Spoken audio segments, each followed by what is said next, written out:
Welcome, everyone. Boy, it's already been such a special night, and you know, the main event is still to happen, and I'm very excited to be here to see so many people that have joined us tonight. Tonight is one of the greatest honors as a track and field coach that you can possibly have in our profession. But before we start with that, I also want to give a round of applause to the wait staff here. They've wined and dined 1,300 different coaches.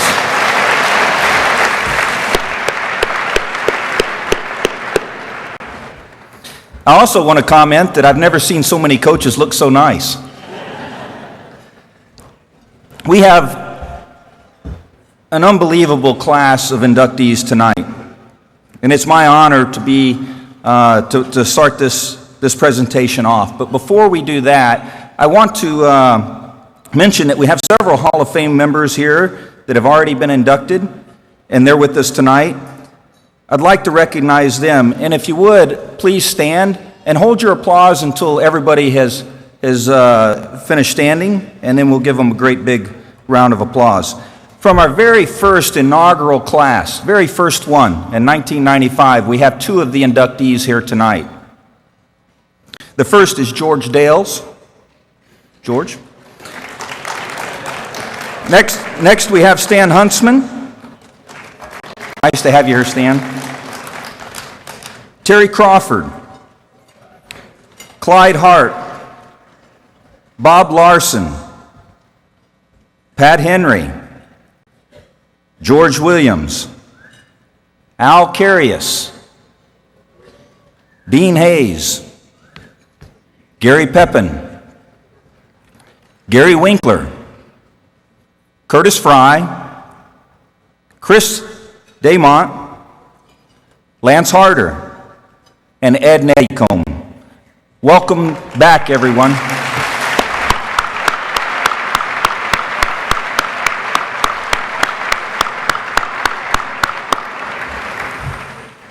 Starting in 1995, the U.S. Track and Field and Cross Country Coaches Association Hall of Fame exists to recognize coaches who have brought great distinction to themselves, to their institutions, and to the sports of cross country and track and field. Each of these honorees exemplifies the qualities of dedication to the sport, leadership, and passion for their profession, and they serve as an inspiration to coaches everywhere in every sport. Let's take a look back at the career of our first inductee, Jim Bibbs.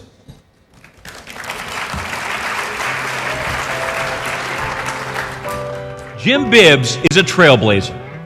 In 1977, Bibbs not only became the first African-American head coach in Michigan State history, but also the Big Ten's first in any sport. Who could have thought happenstance would send him down such a meaningful road? Bibbs graduated from Ecorse High School in Michigan and was offered a professional baseball contract by the New York Yankees. Bibbs said no thanks to the Yanks and decided to attend Eastern Michigan University instead. Since Eastern didn't offer freshman baseball, Bibbs joined the track team, and it was love at first sight. He never went back to baseball. Bibbs excelled as a sprinter, setting a then world record in the 60 yards, going All-America in 1951, and winning 3 consecutive conference titles at 100 and 220 yards. 17 years after graduating from Eastern Michigan, Bibbs found his way to East Lansing, where he'd spend the next 27 years establishing himself as one of the best coaches in collegiate history, and in time, helping develop Michigan State into a perennial national contender. Bibbs' sprinters were the class of the Big Ten during his tenure with the Spartans.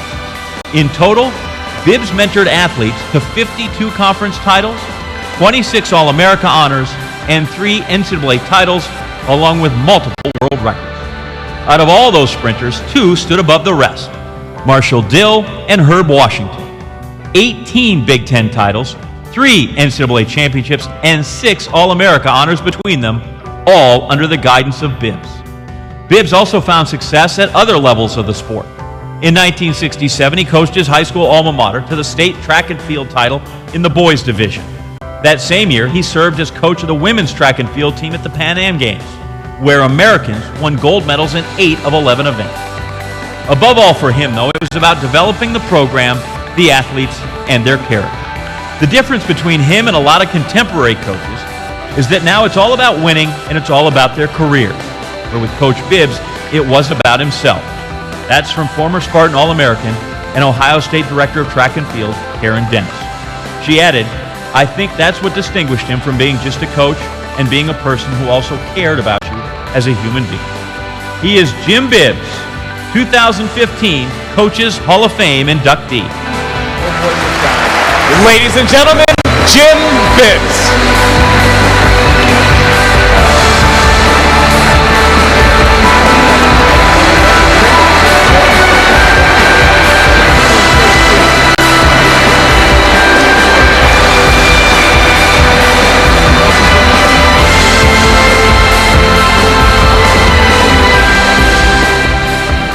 Well, thank you very much, and I'm very honored and privileged to have this honor. And I appreciate everybody who thought I was worthy of this, because I've just been blessed. That's all I can say. I'm gonna start off by introduce my family, because when my wife found me, I was just a little high school coach in Ecorse, and now look where I am today. So this table right over here is my wife and our children. My wife, Martha Bibbs, and she can raise her hand or something. And my kids, Andy, who also has two fine athletes, and student athletes of his own now, and my daughter, Diana Bibbs. And I'm proud of them also. And she just had a son just graduated from college herself. So that's my family there. Then I have my great-granddaughter, Nicole Stallworth, and she works for Oakland University, so you know I'm extremely proud of her. I will love her, except for what day is that October when Oakland played Michigan State? But and she has a daughter who's in her junior year at Michigan State also. And so I think that just about covers my immediate family here. But I do want to make a special mention to my in-laws, my sister-in-law and her husband. They've been married 61 years.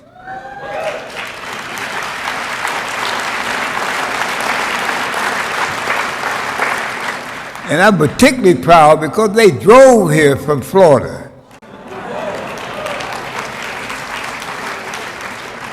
So I'm really proud of them and give them a special mention. Salute. And I think that just about covers the family there. I also got to pay special mention to the present head track coach of Michigan State.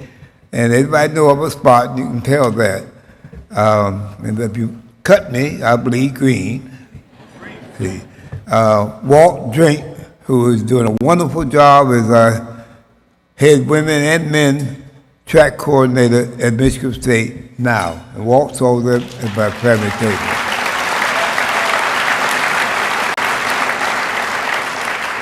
And as you know, we all stand on shoulders. First, I want to give a lot of credit to angels along the way that got me here. Start with my college coach, which George Dale knew very well, George Marshall. And he's the one that, for some reason, thought I had some potential, because I was just a very mediocre high school youngster. In fact, I spent most of my time at baseball, really. But George convinced me that I had a little potential in track, and so here I am. And he's deceased now, but George, I have to give him a lot of credit. Then I have to give a lot of credit to people that I have stole stuff from through the years, like guys like Clyde Hart, who I think is the best quarter miler coach in the country. Guys like Curtis Fry, who I think is the best hurdle coach in the country.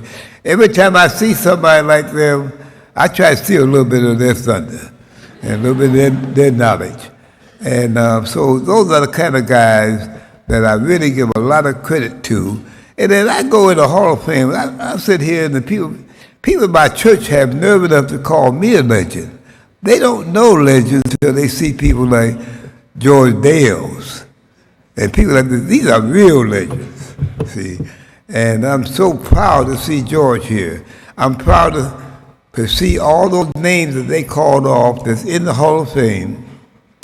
And guys that's going in with me, particularly Jerry Wilson, because he's a Big Ten.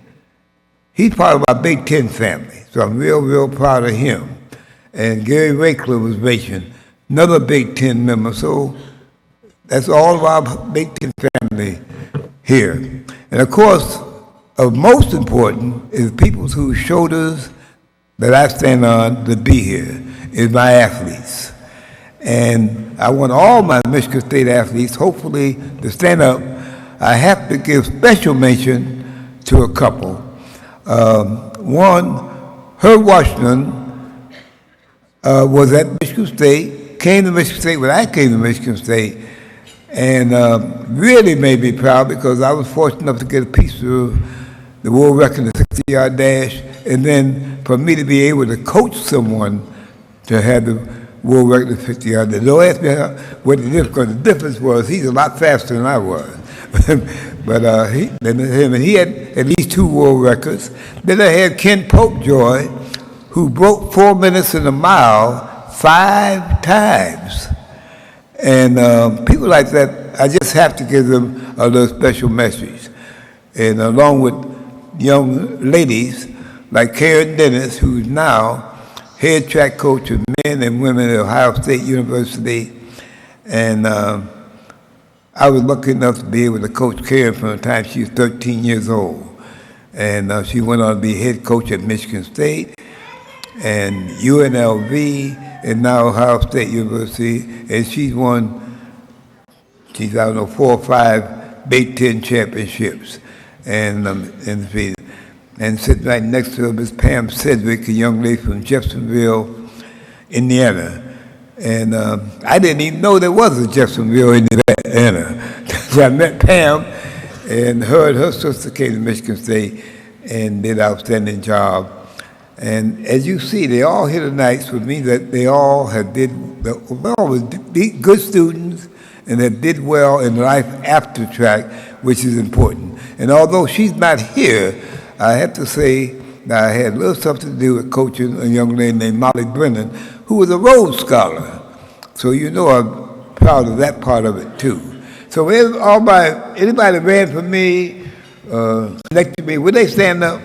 I appreciate it if they would.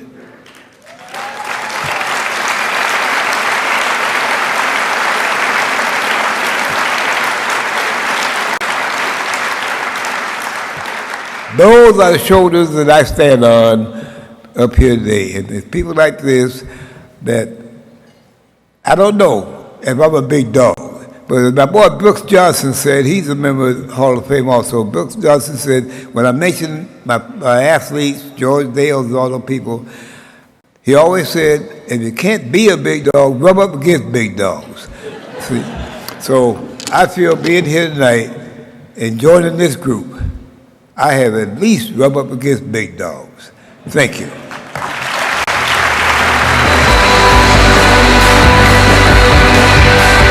The Hall of Fame Award, former world record holder and Michigan State alum Herb Washington.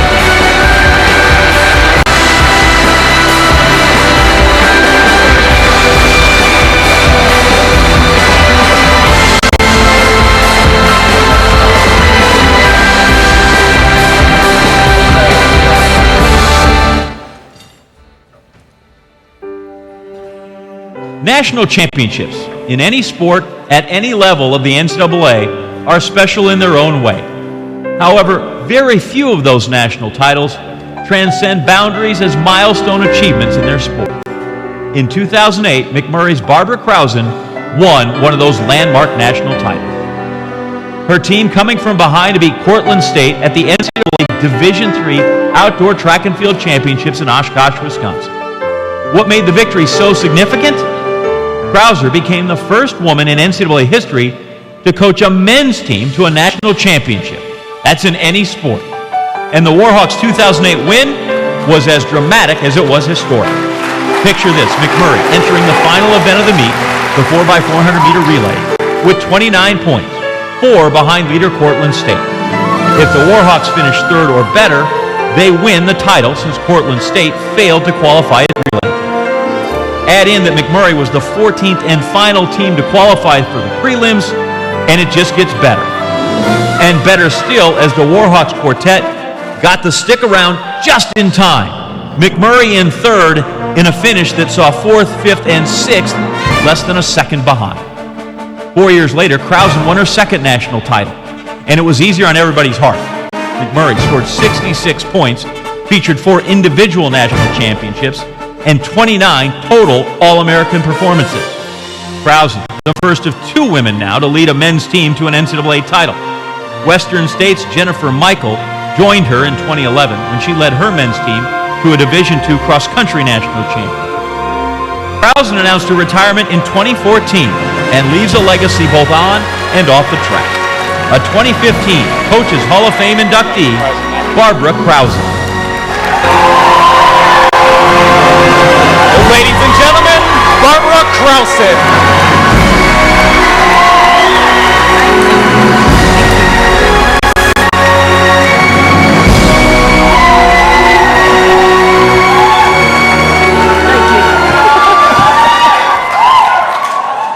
I paid them a lot of money to come here. Wow, what an honor and what a great class that's being inducted and what great classes that have come before us. I am so proud that this little girl from Alpine, Texas, who never ran a step of track, never even seen a track meet till she took a group of young ladies to run in it, and fell in love with it. Love at first sight, I guess. But I'm greatly honored. I would like to thank the selection committee, and I'd like to congratulate all the inductees. What an honor. We have a lot of track and field pioneers in this room, and a lot of them have been mentors to all of us.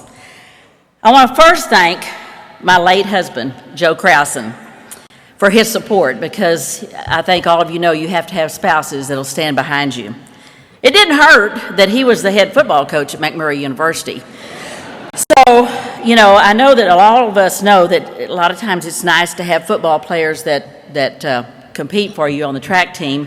So, just a word of advice, sleep with the head football coach.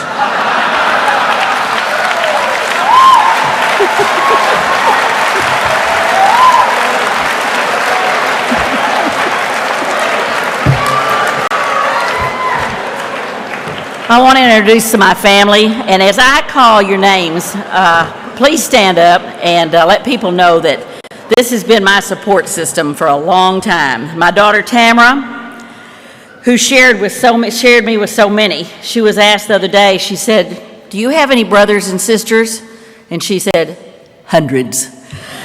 So I thank her for sharing me. I also want to introduce my 2 grandsons, Levi, who calls me Grand Swaggy after that little picture with all the rings and everything. He calls me Grand Swaggy. And my other grandson, Cooper, who fixes my computers and keeps me out of trouble whenever I get in trouble. Anybody that got an email from or Facebook from me that was hacked or whatever, he took care of it, so we're good now.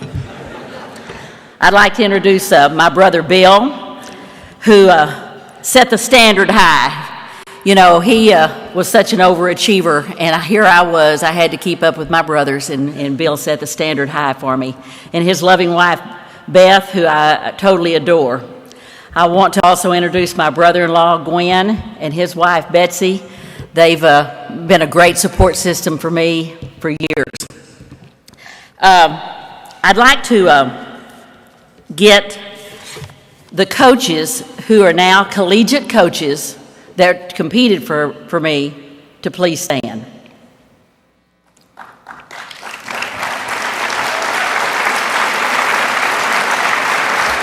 Stay up. I'd like for all the athletes that ever competed at McMurray University to please stand.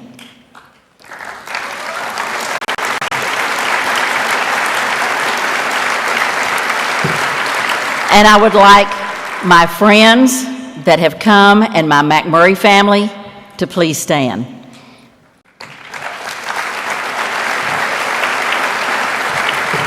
And there were several of you coaches who told me that you'd never been to this banquet before, but you came because of me. Get off and on your feet. You stand too.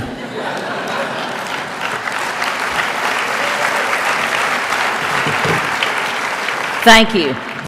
I'm from a family that they're great competitors. You know, my mother, she won a blue ribbon for her apricot preserves at the state fair.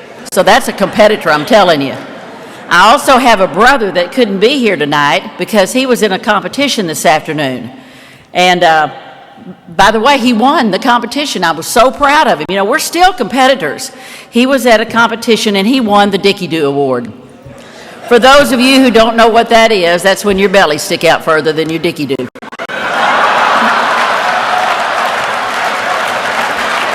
So, only my brother, what can I say?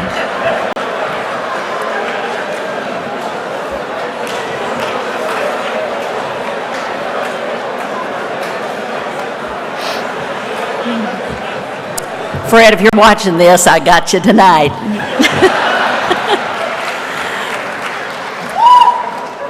You know, I am really in awe that I've received this award, and you know, I think that that your parents, your peers, they all have something to do with it. And I remember my dad, my mom and dad are both deceased, but I remember my dad telling me, he said, you'll be given an opportunity one day in your life, and you better know to take advantage of that opportunity when it comes.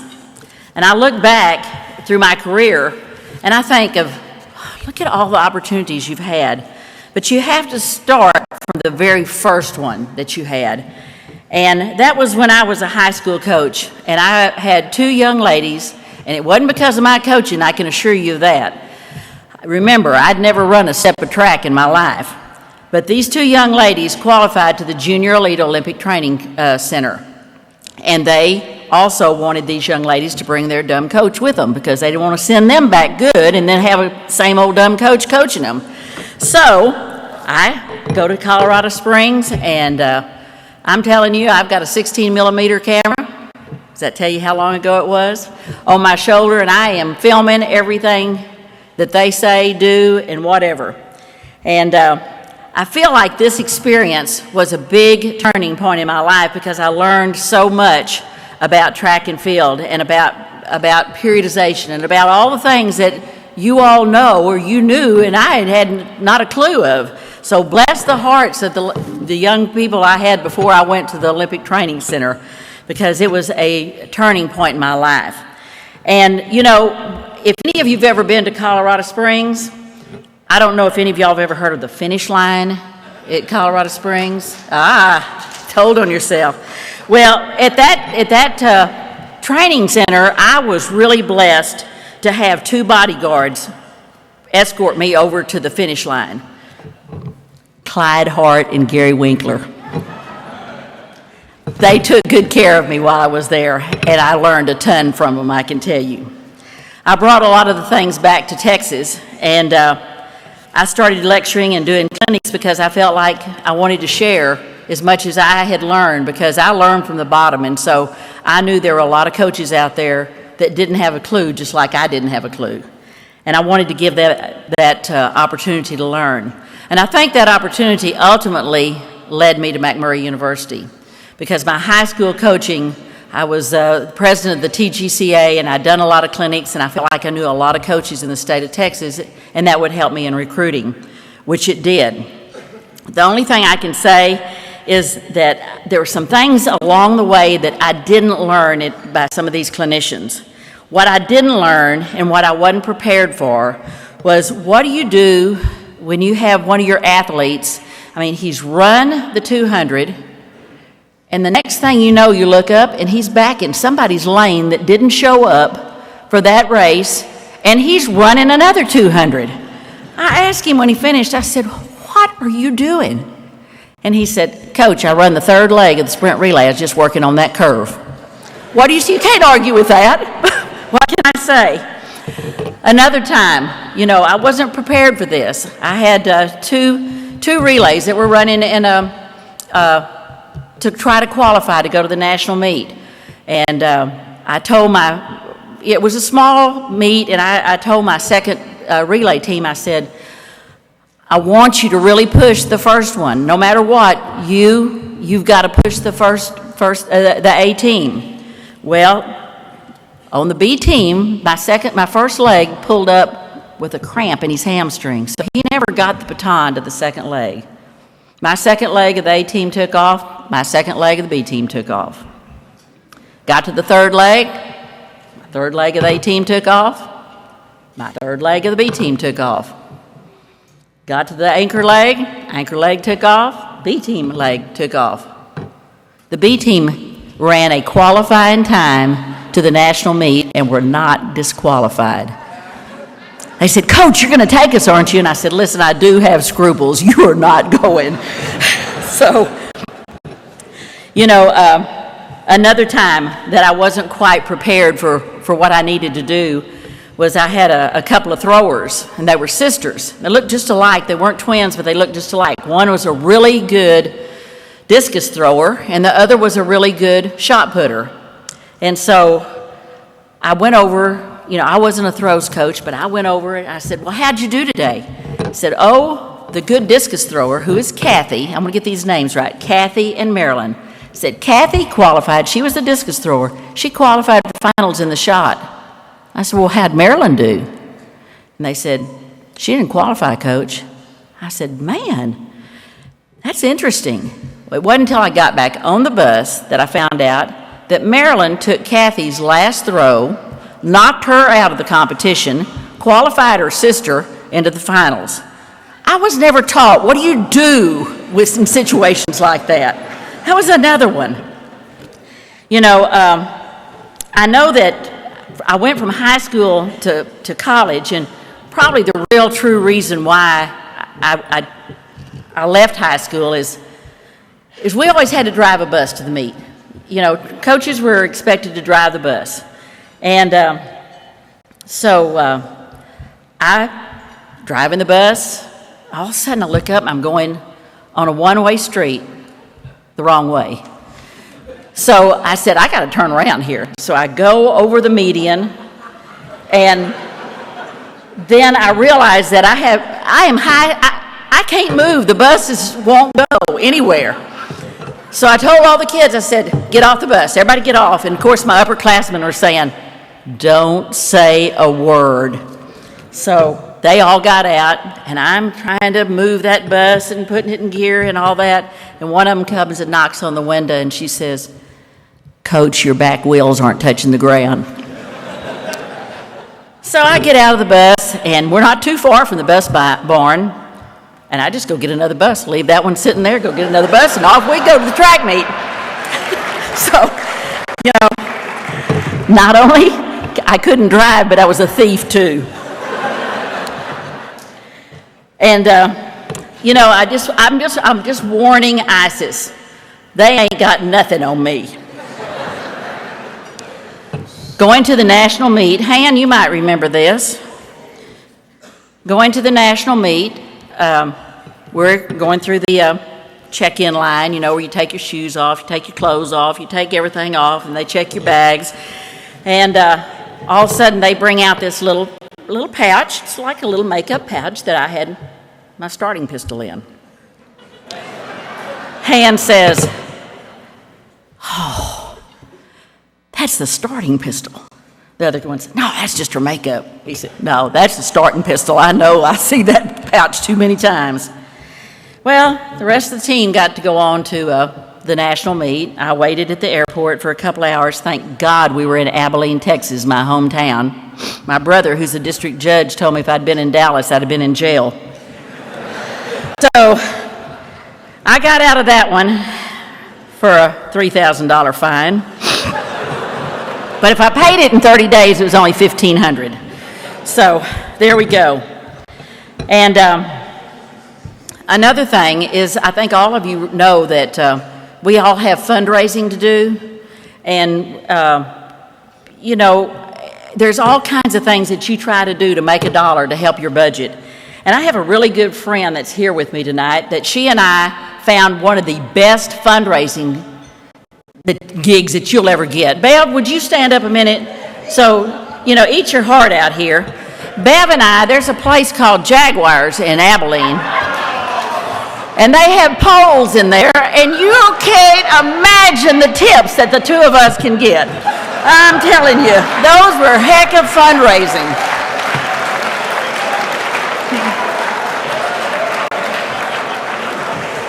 John Murray, you said funny. Am I doing okay? You better give me a grade.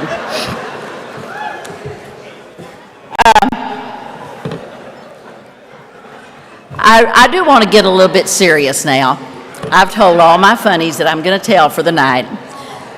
You can start the clock now. Somebody start the stopwatch. I got 4 minutes now, isn't that right? Okay.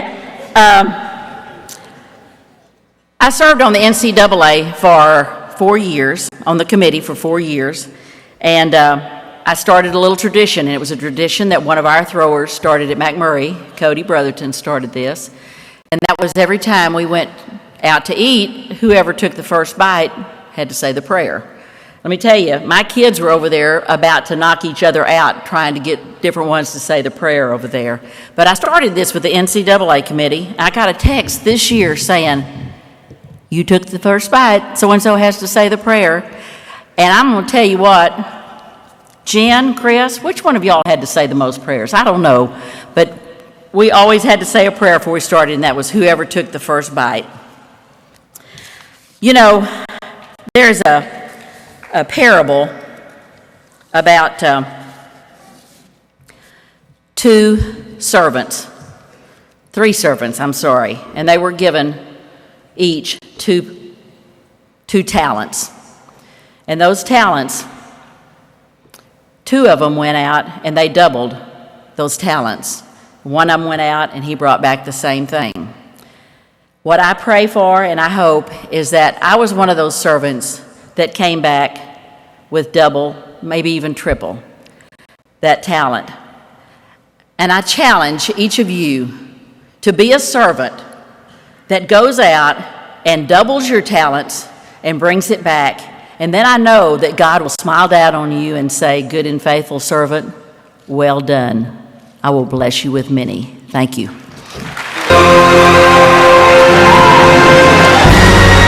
Presenting the Hall of Fame Award, McMurray University Director of Athletics, Sam Ferguson.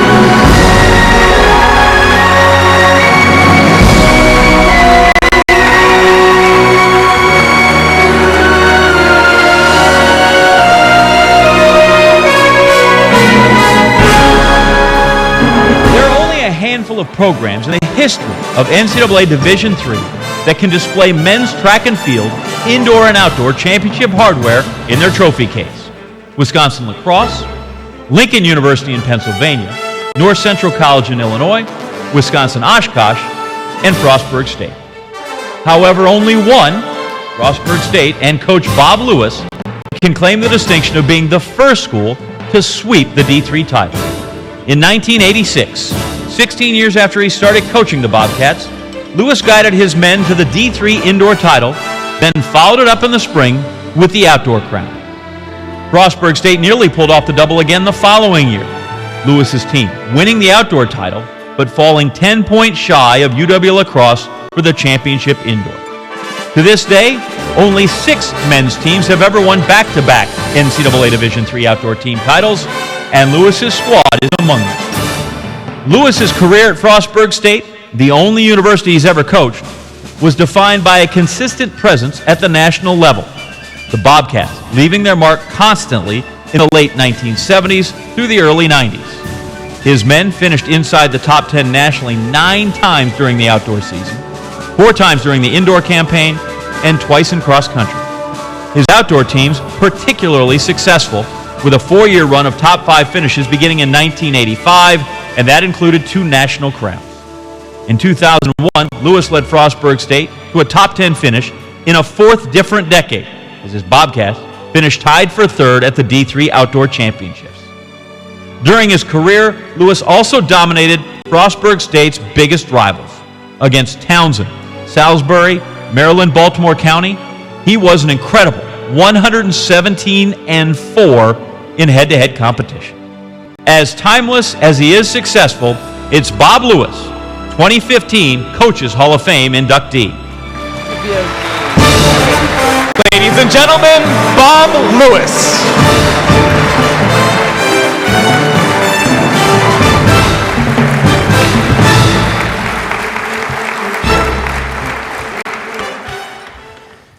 Hello, everyone. I'm Bob. I can hardly believe that I'm standing here. I look out at this big crowd of people, and some of you, for a long time, have been my heroes and heroines in coaching. You don't know who the heck I am, but I've known who you are for a really long time. And to be here and to be part of this and to get this recognition, well, you can imagine how much it means to me. Plus, this medal is the biggest medal I've ever gotten in my entire life. It says on the back, "You are a swell guy," and I like that. I have a couple of introductions I'd like to make. First of all, my wife, Sue Ann. Would you stand, please, Sue Ann? Come on.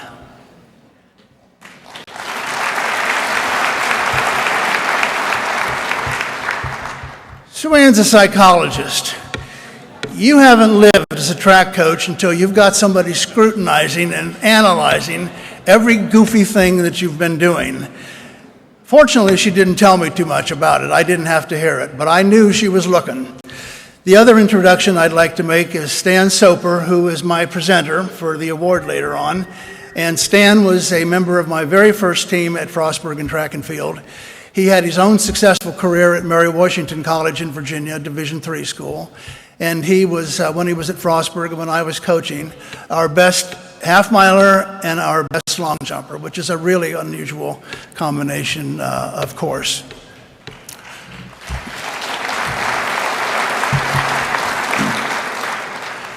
You might have noticed that the photograph of me that's in the program and some of the stuff that's been here up on these screens was not a photograph taken any time recently.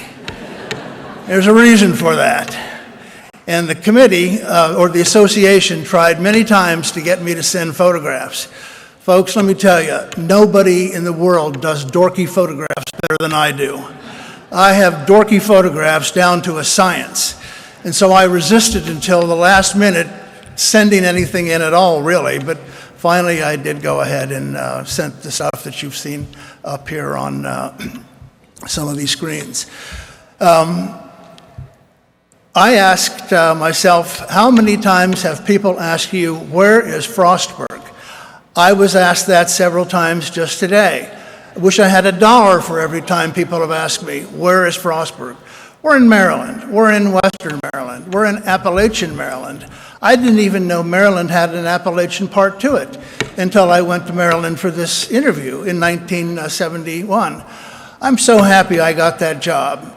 Actually, I had been at a college in New York State, one of the SUNY schools, for just 1 year as a temporary hire. A guy was on sabbatical, and I took his job just for that 1 year.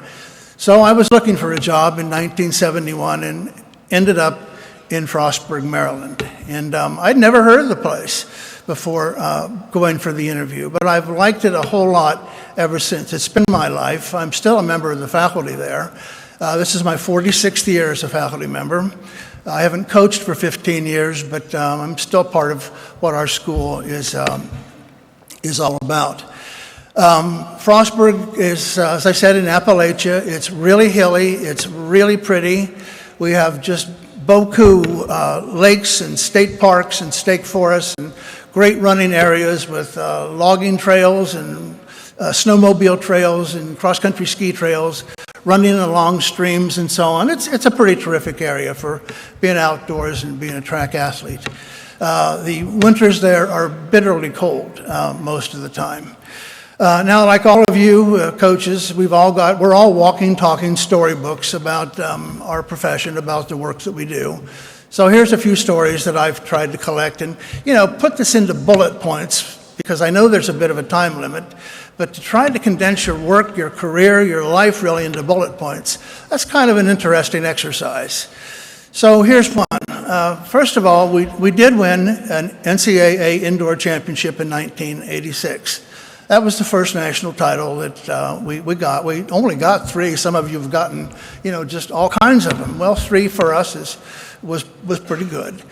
But where that championship came from, I have no idea at all. None. We don't even have an indoor track. We only had 4 athletes qualified for this particular meet. Again, as I said, 1986. A hurdler, 2 people in the 55-meter dash, a long jumper, and a triple jumper. Our long jumper and triple jumper practiced on gymnastics crash pads for their landings and did drills. We could set up 3 hurdles. Our hurdler got first. But if you wanted to set up a 4th hurdle, you had a death wish going on in your head. We could run about a safe 40-yard dash. And that was about the extent of that. So these guys didn't even get to practice their events during the training season. And we'd only had about 3 or 4 meets prior to the Nationals. So we didn't even talk about winning a championship as a possibility. We just knew they were pretty good and they wanted to go to the meet. And of course, I wanted to go too. And so when we walked out of the field house in St. Paul, Minnesota, where the meet was held, we were just all stunned. That was certainly nothing that was on our radar screen in any way, shape, or form. We did win the outdoor title that year as well. We really did have a bona fide track and field team. It wasn't just a few runners and jumpers. It was a whole bunch of people. And that was one of my philosophies too. If you're going to do the sport, then do it with as many events as you possibly can. We had a goal. We didn't always achieve it, of course, but to have 3 or 4 respectable athletes in every event. Sometimes we were referred to as the Frostburg Army, which I thought was a really good and probably reasonable description of what we were all about. But we had large teams, and I never cut anybody. I mean, look at me. I can't cut anybody. But to tell some young person, give it up, you're not good enough, you're a no-hoper, stop wasting your time and hours, beat it, kid. I just couldn't do anything of the kind. And that kind of paid off in the 1970s when we had a fellow on our cross-country team who was about the 11th or 12th runner. He was okay. He was a nice kid, a good student. In fact, he's an urban planner in Colorado Springs right now. But he would do this race walking technique as part of his warming up and cooling down. And nobody else was doing anything like that, of course, on our team. So I said to him one day, Carl, you're really pretty good at this. And Frostburg at that time was a member of the NAIA, and what a great organization the NAIA is, in my opinion. So NAIA sponsored race walking. The national meet that year for indoor, it was a 2-mile race, was in Greensboro, North Carolina. So we went, and he got 3rd place and was our first All-American in track and field with that. And he eventually won another national. He won the national championship as a race walker for NAIA one time. And I said, Carl, your advice from me is to stay with this, because if you do, he graduated in 1978, I think you're going to make the Olympic team. Well, not only did he make the Olympic team, he set an American record later that same year for the 50-kilometer walk. Well, the 1980 Olympics, of course, were in Moscow, so the deal with that, nobody from Americans' team was going to participate. And I wondered what he would do. Well, here comes 1984 with Los Angeles. He's on the team. He gets 6th in Los Angeles games. Well, I wondered what he's going to do in 88. The Seoul Olympics are coming. He makes the American team. I thought, well, that's pretty good. He's kind of getting to be an old guy now. So he wasn't done yet. 1992 in Barcelona, he made the team again. He was the oldest male on the United States Olympic track team, and darned if he almost didn't make it again in 1996 for the Atlanta Games, but he got hurt before the trials and wasn't able to get out there and do what he could do. So that was, my take on never, ever cutting an athlete. You just never know. And I think that's pretty true. I have a recollection of a guy who was one of our triple jumpers who on the last jump of his intercollegiate career at Carleton College in Minnesota, the very last jump, he comes down the runway. You get to recognize, of course, their hang times in the various phases. And I knew his hop was a little bit longer than I was used to hearing the landing for. I thought, I hope he didn't overdo the hop. Then the step, and that was a little bit longer. And then, the landing in the sand. And I thought, he nailed it. If he was on the board, this is a really good jump. Well, it was a good jump. It was the Division III national record. It's been broken since, but at that time, what a way to go out. Your last jump, you set the Division III record. I mentioned how pretty Frostburg State's area is, and it is, with all the hills and everything. And early on in my cross-country coaching there, I liked to run with the team whenever we could. In fact, after about 10 years, somebody asked, do you still run with the team? And I said, if I still run with the team, we're in really big trouble, but yeah, I'd warm up with them. But anyway, one of the things that was part of something we did at the end of each season was to come running down these steep hills. It was pretty stupid, really.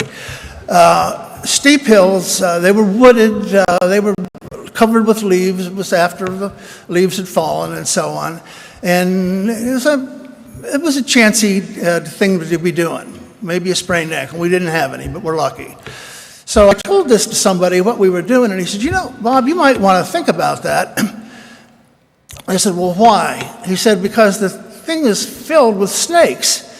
I said, well, so snakes are not a big, he said, they're timber rattlesnakes, Bob. So that ended our running the downhills. I'd gone out and found 32 different training areas prior to that, and I'll tell you what, after that thing about the timber rattlesnakes, we had 31 training areas. My first wife, of course, means ex-wife.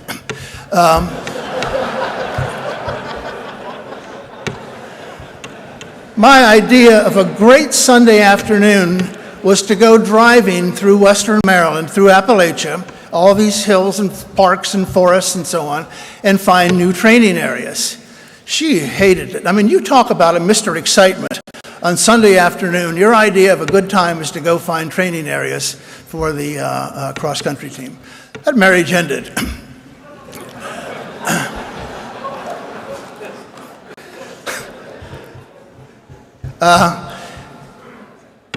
Anyway, how about this one?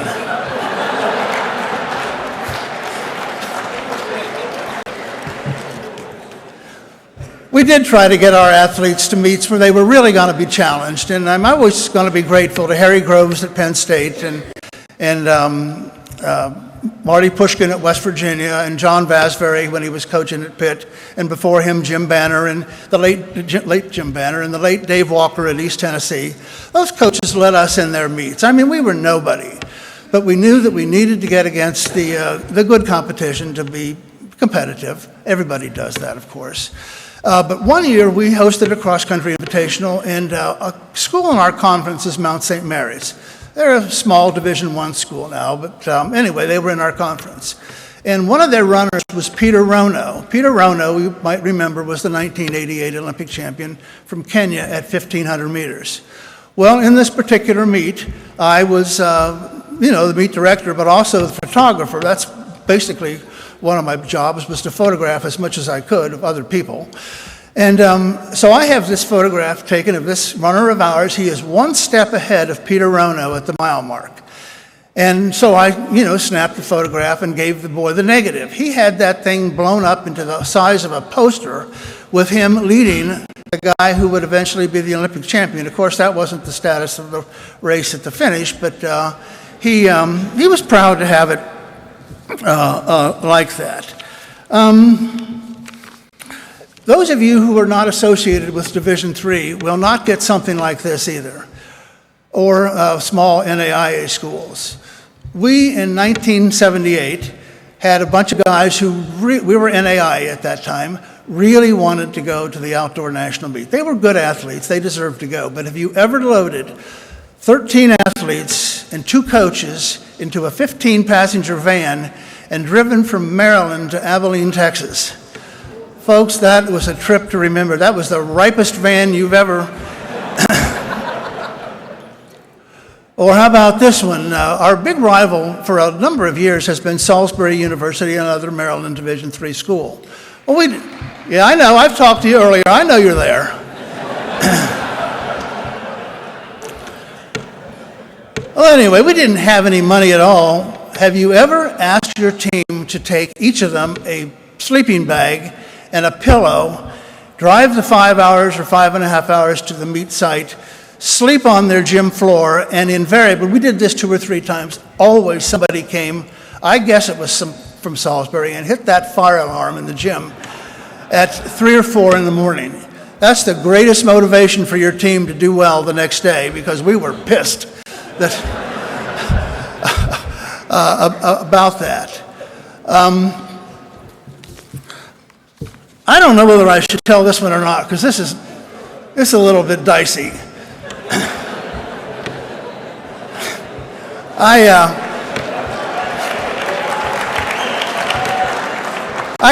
I coached both women's and men's cross country. I had the distinct honor of being the first coach of each of those programs. So anyway, one season when we were passing out uniforms, I'm not even looking at people as they come by really and so on. It's a job that we all do and probably don't like to do very much, passing out stuff like that. So here comes a guy, and I says, "What size do you want?" And he says, "I'm so-and-so size," and I give him that. And this went on until one of the women came up.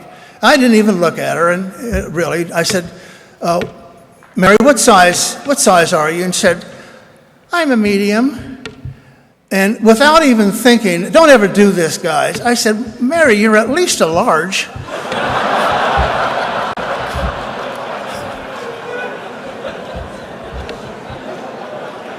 Have you ever felt like a real dumbass?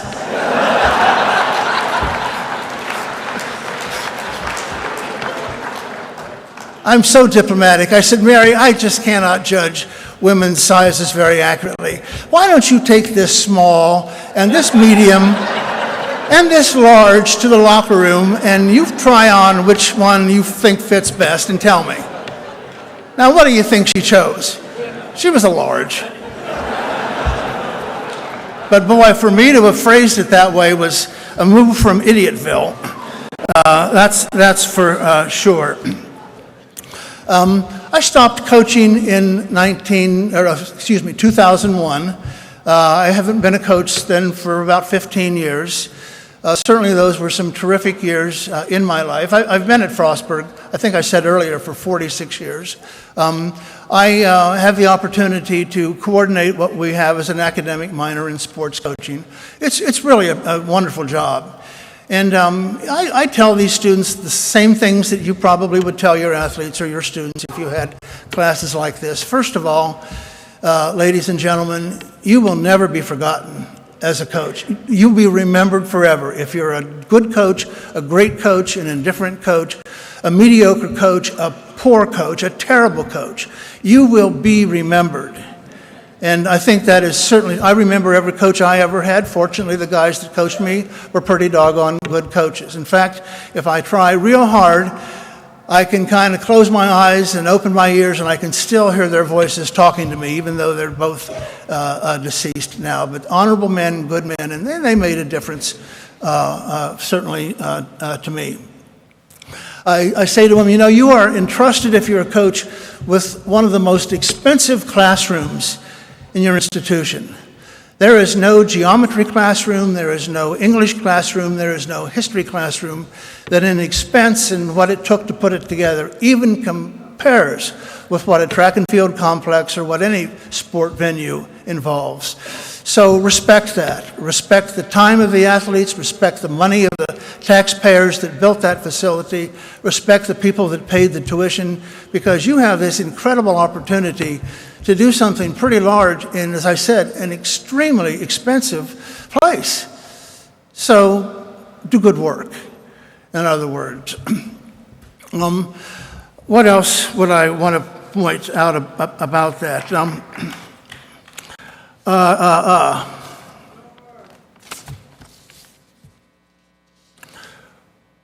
I guess I would want to say this. I say to them, you are never going to be bored with your work. Never a day will you be bored. If you're bored, then get out of it. It's time.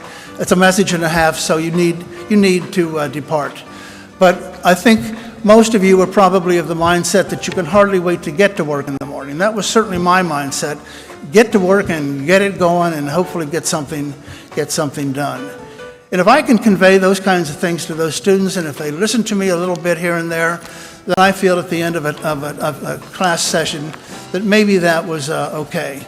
I say you'll never be bored because you have so many challenges in what to know, to learn biomechanics, to learn physiology, to learn anatomy, to apply psychology, to apply sociology, to apply communication skills, to apply business skills, and so on. Pretty nice life, a really good way to go through a life, in my opinion. And like everybody has to do, I think appropriately, is to give appropriate thanks. I would acknowledge my mom and dad. They came to, so many of my competitions when I was in high school and college. My dad was a track coach at Columbus South High School in Ohio for 7 years, so that meant something. I've mentioned my wife earlier, and every coach's wife, every coach's husband, every coach's significant other has a special place in heaven, I think, because of all the little jobs you've gotten roped into over the years to help put on a meet. Certainly, I respect my athletes. I've learned more than them, I think, than they've learned from me. I admire so much my fellow coaches. Really, your fellow coaches are the only people in the world who understand what it is, in fact, that you do. Who else would know? Who knows what the life, day-to-day of a track and field coach really entails? Only other track and field coaches. It's really a special kind of a group, of course. So I would also want to acknowledge the U.S. Track and Field Coach and Cross Country Coaches Association, of course, too. As I said, this means a lot to me. I can't tell you how much it means. I'm not so sure I even deserve it, but certainly I'm glad to be recognized in this way. I promise you I will try to live up to what I think this award is all about. I think it means a lot of special things, intangible things, and I'm grateful for that. I do have one final thing, if I could. Come on. Please? Please wrap up. Okay, I am. I'm going to retire one of these days. I tell my folks it's because of a very noble reason. I love teaching and I love talking about coaching and so on. But the real reason, folks, I'm not retiring is that what am I going to do with all my stuff in my office? I've got 6 file cabinets of stuff. And my wife, the psychologist, tells me I'm a hoarder. She also tells me I need to be on medication for it. So maybe she's right. Anyway, it is time for me to stop. So I'll do exactly that and just say thank you very much. Presenting the Hall of Fame Award, former Mary Washington head coach and athlete at Frostburg State, Stan Soper.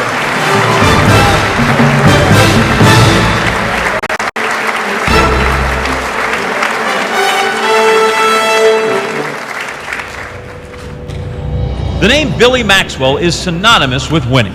From Knoxville to Baton Rouge to Austin and now Lincoln, Maxwell's sprinters, hurdlers, and jumpers have left their mark on the conference stage, the national stage, and in the record books. In 45 years in the collegiate ranks, Maxwell has coached 28 NCAA champions and more than 350 All-Americans. Maxwell's career began as a head coach at Columbus High School in Georgia, where he won 2 state titles in 4 years. He caught the eye of 1995 Hall of Fame inductee Dan Huntsman at Tennessee, and then became an assistant coach for the Volunteers in 1970.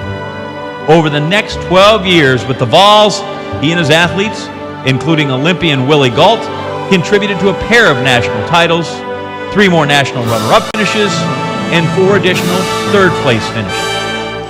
Following the '82 season, Maxwell made the move to Baton Rouge to coach the men's and women's programs at LSU.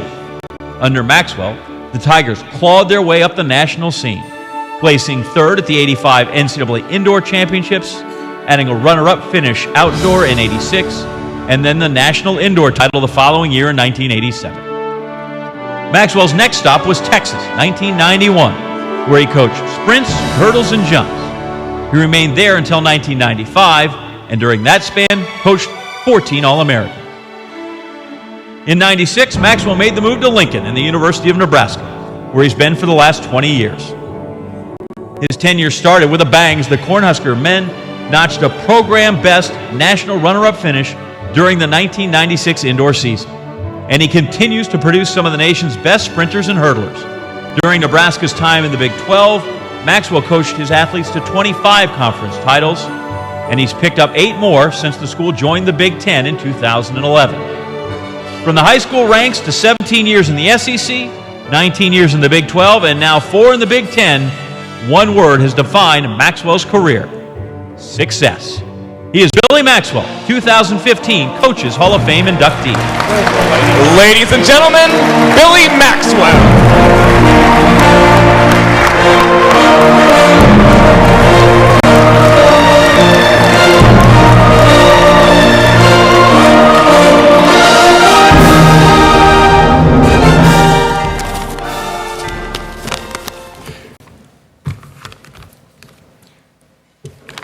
Get organized here. I feel very humble and proud to be inducted to the United States Track and Field Association Hall of Fame. To be able to sit at the table with my track and field idols growing up, such as Chuck Rowe, Roy Griak, Gary Pepin, Stan Huntsman, University of Texas, and also Tennessee, John McDonald, Arkansas, and Bob Timmons, just to name a few, is something that's more meaningful to me than anything that's happened in my 40-plus years of coaching. I feel truly honored and blessed to have received this award. Now, I may break down here after a while, so bear with me. I'd like to introduce part of my family who've traveled down for this occasion. My wife, Kay, who has learned how to be a great track and field wife, hosting recruiting gatherings and other functions. During the last 20 years, we've been married to a track and field coach. I'm sure you wives know what it's all about there. My son Billy and his wife Susan, my granddaughter Anna Claire, my brother Walter and his wife Marguerite, Kay's daughter Tiffany McNellan and Jim Nelson, Kay's son Chad, and Mirasa Mukaraki. I also would like to introduce the great track and field staff that we have at Nebraska. My boss, Gary Pepin, Matt Martin, Scott Capos, Dave Harris, and Donnell Earl, and T.J. Pierce. Also in attendance tonight is the Assistant Athletic Director in charge of track and field, Bob Burton. Long time ago, this was a very long time ago, believe me, my mother helped me attend college at Florida State University. I think she envisioned me going off to college, getting a degree in some field such as business, and being a great financial success in life. Well, needless to say, that never happened.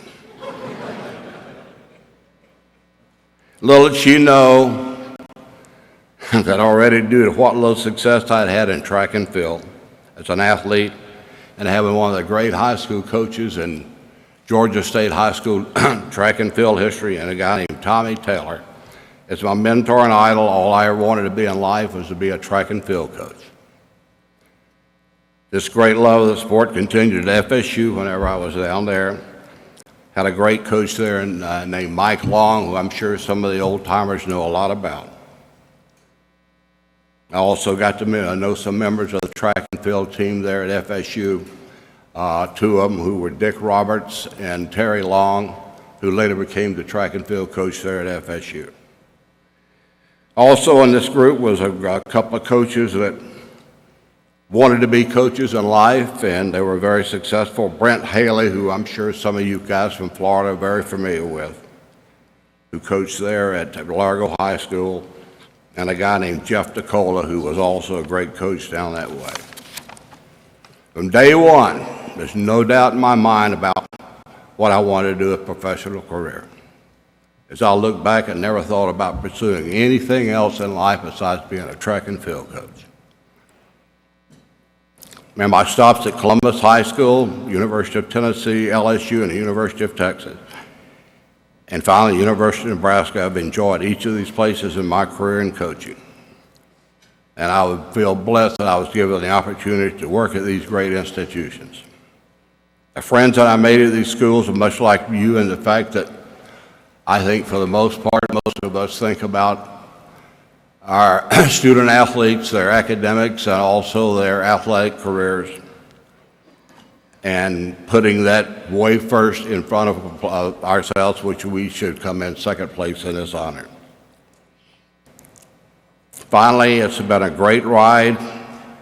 I've enjoyed as I approach the fact of the end engineering, and it does end one day, I guess. I don't know. I haven't tried it out yet, but I don't know. I don't know what in the hell I would do in my later life. But I do know that I chose the right career, and I bet I had a great and rewarding career in coaching track and field. As with most coaches, we grew up in the profession with mentors and people in this profession we admired and looked up to. I've been no different in that regard. And I'd like to recognize these people at this time. Number one was the athletes that I've coached. There are absolutely too many to recognize individually, but with them I would not have had a job the last 40 years if it hadn't been for them. When I first started coaching, this is something for you young people. When I first started coaching, I tried to be the greatest coach I could be. That is, a technical coach. I was going to set the world on fire in learning and technique and this, that, and the other. It didn't work out very well. I continued my coaching path, and like I said, it didn't work out. Well, about that time, I discovered recruiting. And I tried to be the best recruiter that I could be, and I worked my butt off in doing that. To be able to identify athletes who are not at the top of the coaching of the food chain athletically, but be able to check a couple of years down the road, in my opinion, was a way to go. And it's really worked for me the last, I guess, 40 years of my life. Second influence in my life has been Gary Pepin. When Coach Huntsman up and retired at the University of Texas, I called Gary as he had a job opening at the time. I had known him for a very long time, and in the recruiting battles that he and I had had across the country, and believe me, everywhere I'd been, Gary Pepin had been there before me, so I knew he was a pretty good recruiter. When I was off the job, some people told me that Gary was very hard to work for. Please believe me that this is definitely not true. He's one of the easiest people in the world to work for. While Gary is one of the greatest track and field coaches I'm convinced I ever lived, he's also one of the biggest pushovers I've known in my life. He's not only my boss, but one of my best friends in life. Sometimes we fight like cats and dogs, but 5 minutes later we hug each other's neck and all is forgotten. Gary and I have had lunch together pretty much every day for the last 20 years. The job that he has done at Nebraska in track and field is truly remarkable. I love and respect Gary very much. The third person in my life has been Coach Stan Huntsman.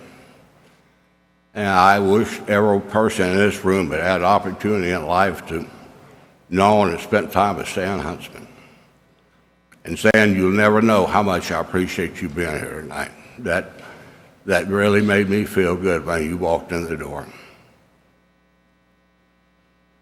But Stan, like Gary, was not only my boss, but my best friend. I learned so much from him. He taught me a lot, not only a tremendous amount about track and field, but also about life and getting along with people, as well as being one of the all-time great collegiate track and field coaches.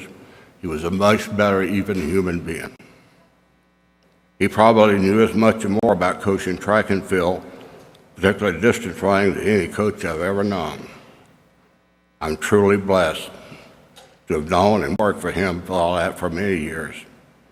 My love and respect for him is unmeasurable. In closing, I'd like to recognize somebody else who's a friend of mine I work with at LSU, Sam Sims, and commend him for the great job he has done for the Track and Field Association. Sam is a tireless worker. He deserves a lot of credit for bringing this organization for what it is today. Again, thanks for the honor.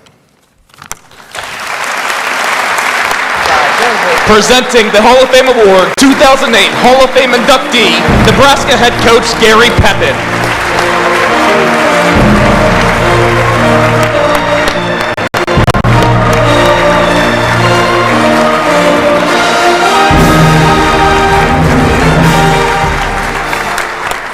Few NCAA Division II programs were as successful in the 1980s as Cal State Northridge. Then again, no other D2 teams were coached by Don Stramitz, who continued to lead the Matadors to more success at the D1 level. After starting his coaching career at Locke High School in Los Angeles, he took over the Northridge cross-country teams in 1979. 2 years later, he assumed control of the women's track and field team, which had just won 3 consecutive AIAW national titles. And then in 1985, he added the title and responsibility of men's head coach. The Matadors, extremely successful during the 1980s, and that goes twofold for the women's program. The women finished as the Division II national runner-up in back-to-back years, 85 and 86. Then in 1989, the year before the Matadors jumped to Division I, the women finished 4th overall, and the men placed 5th. That proved to be a special year for Darcy Ariola, as she won the women's individual title at 3K to go with her D2 cross-country win that same calendar year. Distance runners, combined with the sprinters, jumpers, and throwers, helped Northridge finish 2nd at the 1990 Division II Outdoor Championship. Stramitz women also finished a program best 5th overall for a 2nd year in a row, capping a streak of 6 consecutive top 10 finishes outdoors. In total, Stramitz coached 10 men and women to Division II individual outdoor national championships. Success continued at the Division I level following Northridge's jump up in classification at the turn of the decade. At the 91 Outdoor Championships, Ariola, here again, won the outdoor 1500-meter title. 16 years later, Deshal Andrews won the outdoor long jump title, and in 2008, Rindell Cole followed suit indoors. Stramitz retired from his post in 2011 after 33 successful years in 2 divisions, but the principles he brought to the continue to have an impact. Don Stramitz was a great teacher and mentor to me in my time at Northridge, and I will never forget his calming demeanor and caring attitude, that from current UC Irvine coach Jeff Perkins, who also said everything I learned about the sport and the dynamics involved in coaching, I started learning at Northridge from Stram. He is Don Stramitz, 2015 Coaches Hall of Fame inductee. Ladies and gentlemen, Don Stramitz.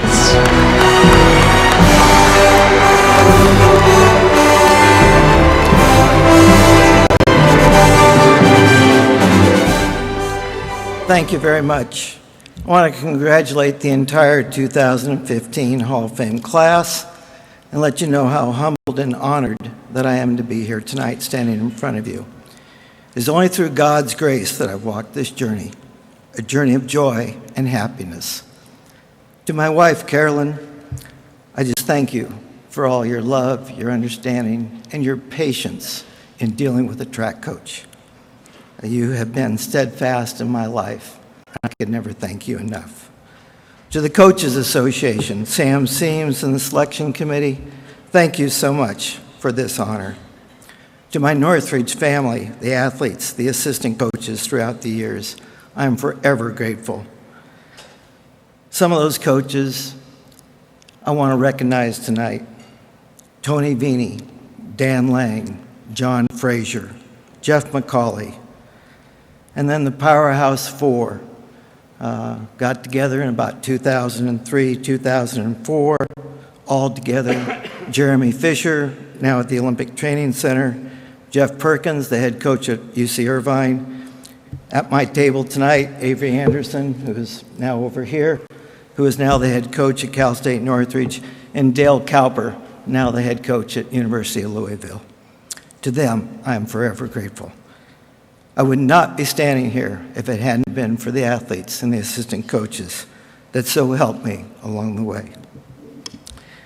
A special group of mentors when I was at Northridge.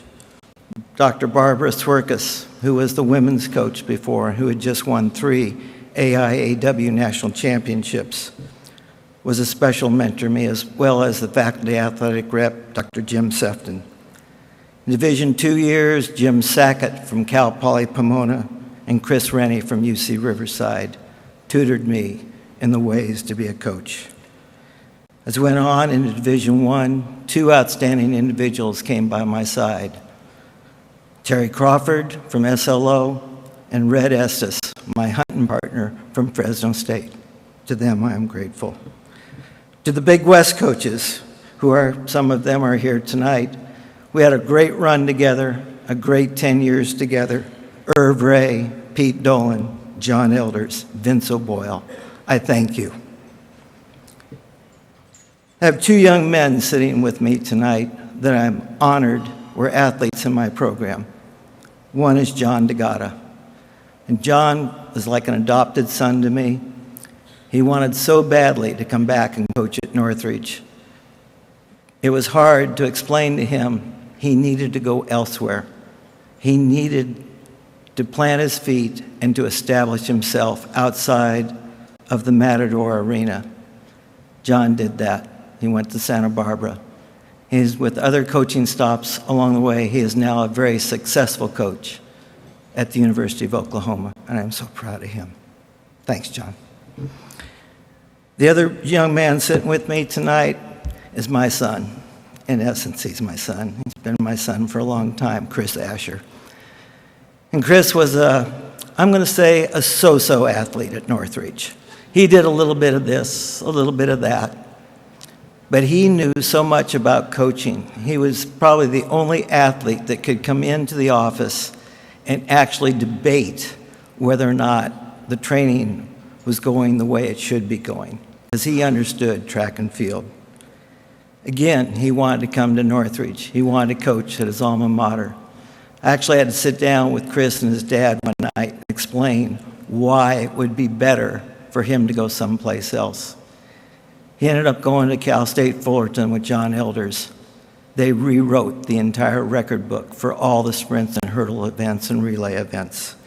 He did such a great job there. He went on to Cal State LA as the head coach and now has his own successful private business, Gold Medal Sports. And I'm so proud of everything that you have done for me, Chris, and I thank you for everything.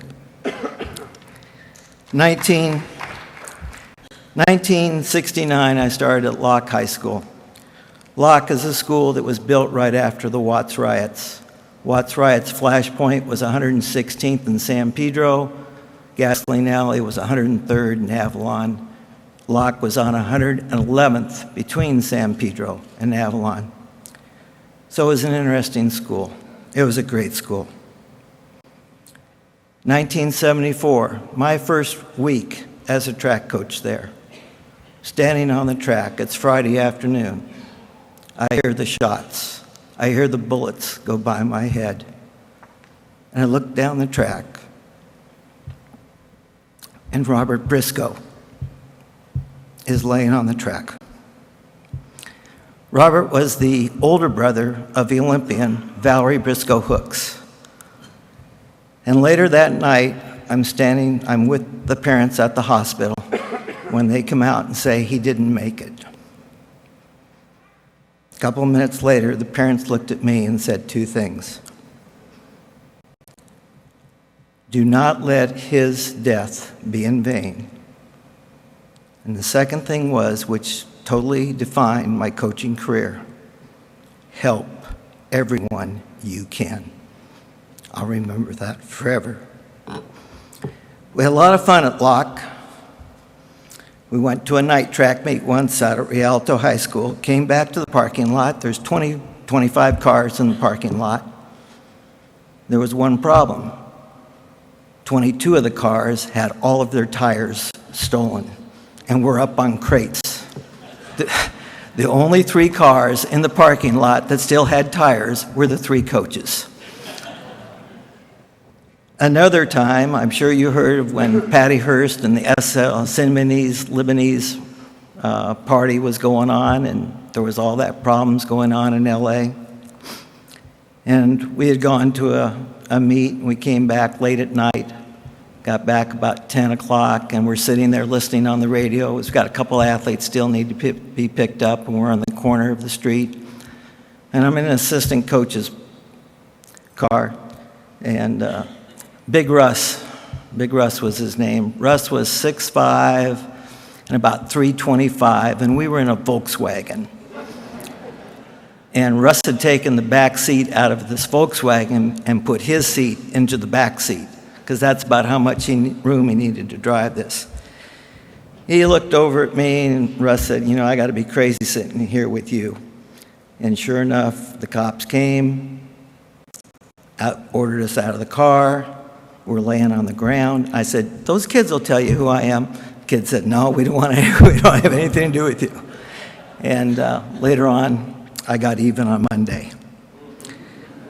During that same period of time, we were actually doing a block practice out on the track, and out of nowhere, 4 or 5 police cars showed up, and they thought I was part of the Patty Hearst deal, shooting guns around the track.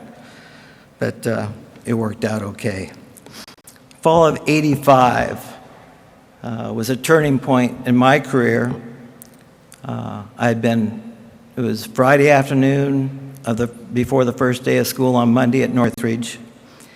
4:27, I get a call offering me the directorship job at Northridge. And I'm all excited.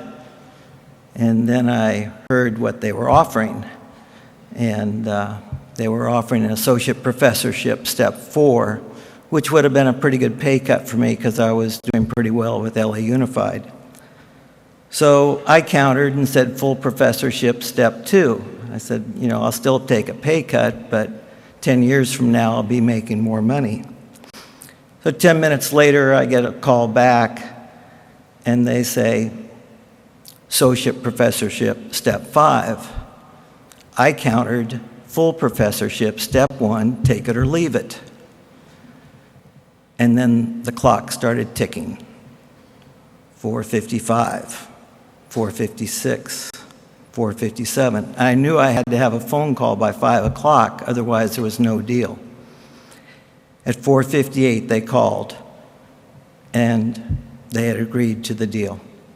Otherwise, I might not be standing here tonight. I'd still be coaching high school track. 1992-93, state of California was in a tremendous bind for money, and men's track and field programs were rumored to be dropped. Mine was one of them. I had a great group of individuals used to get together up at Kettleman City. This is 92-93. We met 6 times over 2 years. It was about a 180-mile drive for me. Brooks Johnson, Tony Sandoval, Art Venegas, Bob Fraley, Tom Pagani, Red Estes. Met 6 times to form the California-Nevada Track and Field Association. I know for a fact that that saved at least my program and 1 or 2 others throughout the years. Kurt Kraft reminded me tonight about the meetings that we used to have at Northridge and how much fun they were. Business, as he said, business, beer, wine, and food couldn't be any better than that. In my 33 years of coaching at Northridge, I went through 11 athletic directors. That's a lot. One stood out. His name was Dick Dull. Dick first came to Northridge. He was a javelin thrower from the University of Maryland. He'd also served as an AD at Maryland before. And Dick came to Northridge, and I said, you got to come to the Northridge Relays. You know, we're going to have about 1,500 people there. And so I told him, I said, you got to be there by 9:50 in the morning. And back then, before all this computer stuff, because as the guys will tell you, I'm not very good with electronics, we put Dick Dull in as the very first javelin thrower, and he didn't know it.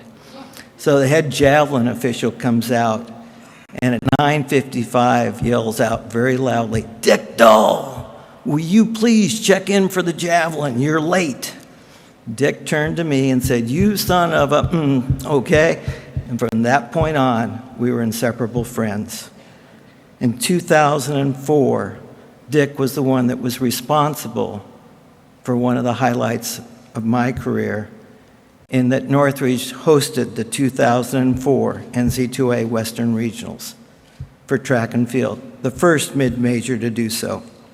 We also hosted in 2008. So I thank Dick. He couldn't be here tonight, but he's still a great friend, and I appreciate him so much. God has blessed me with many, many long-time and lifelong relationships. Many of those people are in this room. I am so grateful for what he has given me. Thank you. Presenting the Hall of Fame Award, head coach at Cal State Northridge, Avery Anderson.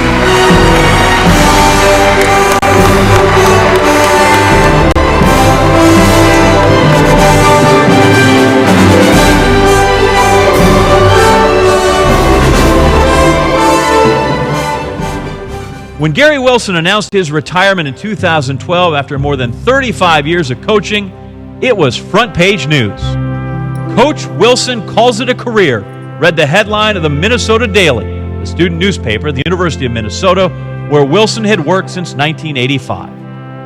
Yet the first reference of his coaching accomplishments, that's buried deep in the 16th paragraph of the story, where it finally details his 6 Big Ten championships, 3 for women's indoor track and field, 2 from women's cross country, and a final one from the women's outdoor track and field team. Wilson was successful prior to his time in the Twin Cities, especially at Division III Wisconsin lacrosse, where he began his career in 1977. Under his direction, the Eagle women won 3 consecutive national championships in track and field from 82 to 84. His cross-country teams found success as well, finishing runner-up in 81 and 82 before breaking through with a national championship in 1983. But perhaps no academic year was more successful for Wilson than 2005-2006. In what turned out to be his final season as the head women's track and field coach for the Golden Gophers, the team won the first Big Ten outdoor championship in school history. He also coached Heather Dornadin to a 2006 NCAA Division I indoor 800-meter title, the first individual crown in the program's history. While the accomplishments he compiled are many, they hardly define him. Instead, it is evident Wilson cared about the athlete first and their finishes second. Alongside his coaching accolades, Wilson currently serves as the executive director of the Roy Griak Invitational, one of the largest cross-country meets in the country. The event he helped co-found with Coaches Hall of Fame member, the late Roy Griak, just marked its 30th consecutive year of competition. Legendary coaches leave an impact, and Wilson continues to leave one. He is Gary Wilson, 2015 Coaches Hall of Fame inductee. Ladies and gentlemen, Gary Wilson.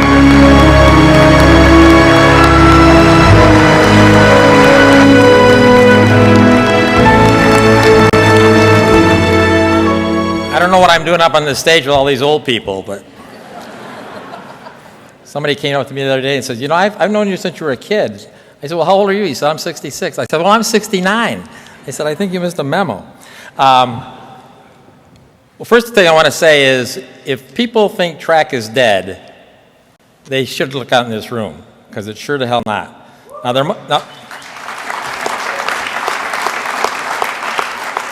might be some athletic directors or some media people that are brain dead, but not track.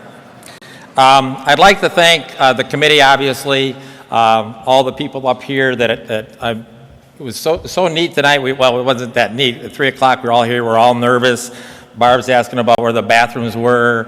Everybody had to, get prepared. But it is an emotional time for all of us, and one in which, none of us think we're deserving of this, because everything we've done has been on the backs of somebody else's hard work, which is great. It's like this. 2015, everybody gets a medal. It's awesome. Even if somebody else does the work. Well, I'm not going to introduce everybody in my family, but I will introduce my wife, who will be up here later, Susie Wilson, who I've been with for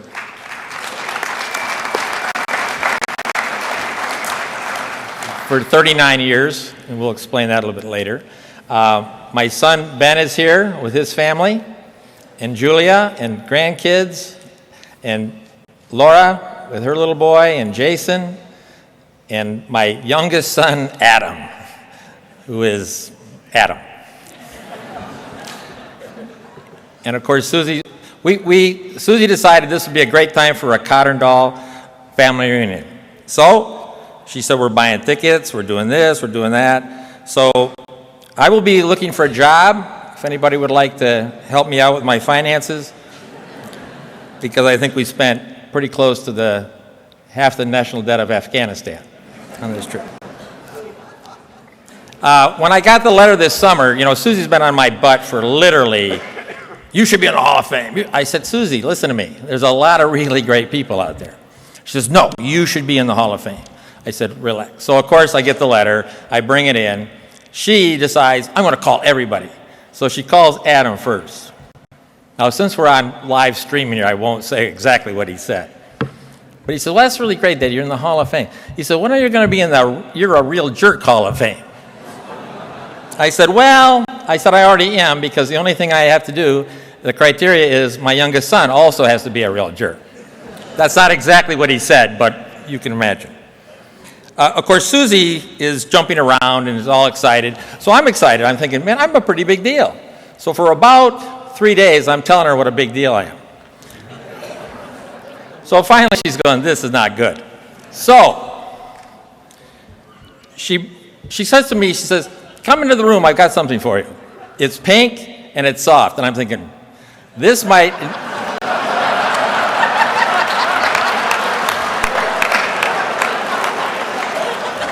involve some lingerie, perhaps some nudity. It's going to be great. Instead, she gives me this. It's a pink glove. It's a dusting glove, or whatever the hell you want to do to clean your house, which I do now, I'm retired.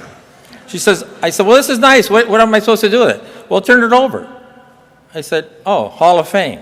She says, listen, every time you're clean, take a look at this glove, and you can tell me what a big damn deal you are. Now, Billy, I know you're going to retire sooner or later. So I got one for you, too. You're welcome. Few people I want to thank and some things I want to say. Obviously, I wouldn't be here without my mom and dad. My dad was a great guy. He was a farm guy, and so he was pretty hard when it came to certain things. We have a grandson up. But he told me, he says, if you want to go to any level in college, you've got to get your master's degree. I will pay for it. Now, at that time, it was like $250 for a semester or something. But for him, it was a lot of money. And I remember my mom having to pick apples on the farm, had a back operation, so that all negated, so I never got any of the damn money. But they paid for me to go to school. And my dad's in heaven. I'm sure he's in heaven. He knows damn well I'm not going to see him there, but that's fine. And my mom is 96. She has no idea where the hell she is. But she does remember me, so that's great. And over a beer or two, I'll tell you the first thing she ever did when I went to a track meet with her. But anyway, we won't get into that. But I want to thank them. Obviously, without going through everybody, we're not going to go through everybody, but all of us know, without the athletes, with our assistant coaches, without our head coaches, Matt Bingle was my head coach after I gave up the job, which was the smartest damn thing I ever did, as the head track coach. He thought it was the best thing. After about 3 months, he went, are you sure you don't want to be doing this? No, I don't think so. You can go to the administrative meetings. But I had some great ones. Kirk Elias came with me to Minnesota in '85 for $5,000 and worked his butt off and was with me for 8 years. Lonnie Green was with me in '95, one of the best assistants I've ever had. Obviously, I hired Matt Bingle. I didn't tell anybody that he was going to be the guy that took over for me if he worked out, and he worked out in spades. We would not have won the 2006 title without Matt. And also you should know, I was not the head coach in 2007, 8, and 9. He was. Now, we contributed, obviously, quite a few points. In fact, when he was the head coach, he was a taskmaster. He's going, your kids need to score 50 points. I'm going, 50 points? How the hell are we going to do that? Well, then I think we scored over 65 each meet, and we helped us win. But whew, he's a tough, trust me, Matt Bingle's a tough hombre. The other thing I want to say, and I think that's important, there are a lot of young guys out here and women out here that are volunteers. Kids that bust their butts every single day to make us look good. Everybody thinks it's, the Stan Huntsmans or the Gary Wilsons or any of these people up here. Oh, you know what? We would be screwed without the volunteers. We would be screwed without the guys that are out here making yes, clap for yourself.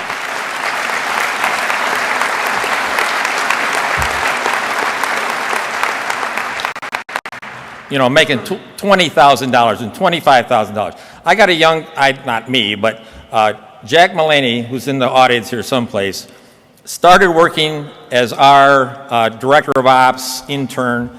He gave up a $50,000 a year job to come and be an intern for $15,000. I said, Jack, you're dumb. And he goes, I just love this. And so the first day on the job was the Thursday before the GRIAC started. I worked that son of a gun to death. And he was awesome. So if anybody's got a job that pays more than $15,000, you need to hire Jack Mullaney as the director of ops. All you gotta do is email me. I got his stuff. But the volunteers I've had, Sarah Hopkins, Sarah Hesser, ran for me for 4 years for free. Awesome. And then she worked for me for 8 years as a volunteer. Awesome. 12 years. And then she's now the head coach and doing a great job running the cross-country program for the women. So, congrats.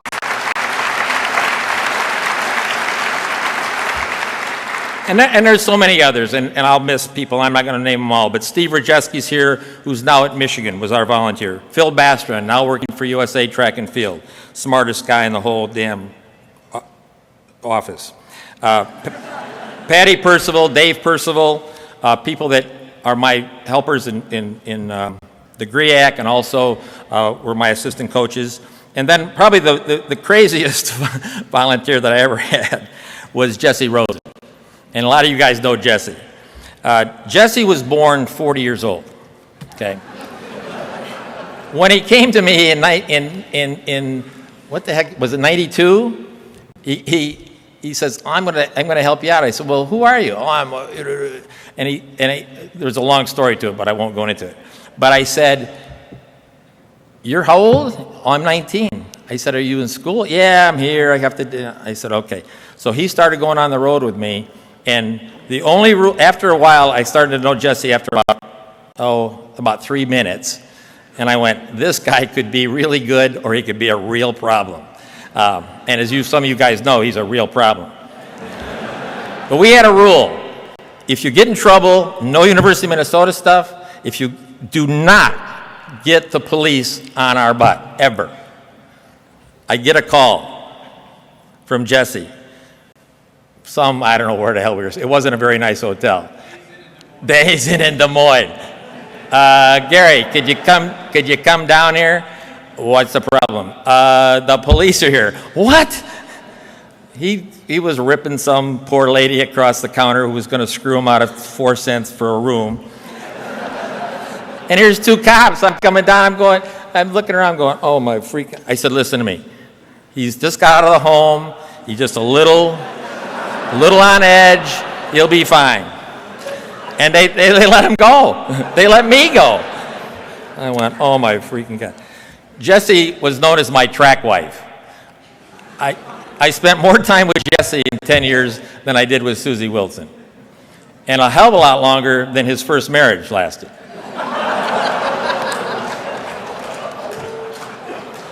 You know that's true. I'm really proud of my alums, and there's many of them, but Alfredo, better known as Beth Sullivan, who did a really nice little reception for me tonight and gave me some nice stuff from years past and ran for me at lacrosse, transferred to Minnesota when I came up. Thank the Lord she did, because she was the only kid in the team that liked me. Andrea Grover, Andrea McDonough now, coach at Iowa State. Hop, of course, at Minnesota, and then Kelsey Riggins and Barb Hartwig at Rochester. There's a whole line of them, so it's great. As you know, I was involved with cross country for a long time. I was the president of the association, and I want to thank Andrew Alden and Stan Rosenthal and Jimmy Bevan and Alfredo and all those people that helped me get this from. We went from 22 teams to 31, and I remember Stan calling me. He's in here somewhere. I remember Stan calling me. It was July 1st or 2nd. He said, "This is the guy you got to talk to on the budget committee." I talked to the guy on July 3rd. I said, "Hey," and it was Gary Cunningham. He used to coach with John Wooden, and he was the AD at San Bernardino. I don't know where the hell he was, someplace in California. And we talked for about 45 minutes about John Wooden and his career and all that. It was awesome. And then he said, "Yeah, we got enough money to do that." Okay, great, right answer. A little different today. That was 20 years ago. I also want to make sure that people don't forget, and I've never forgot who gave me my start. Hannibal, New York, Art Grant, town of 600 people, no track. Don Page, who's in this room someplace, ran a 24-hour relay around our grass track around the baseball field with lights on the parking lot, and stupid. Okay.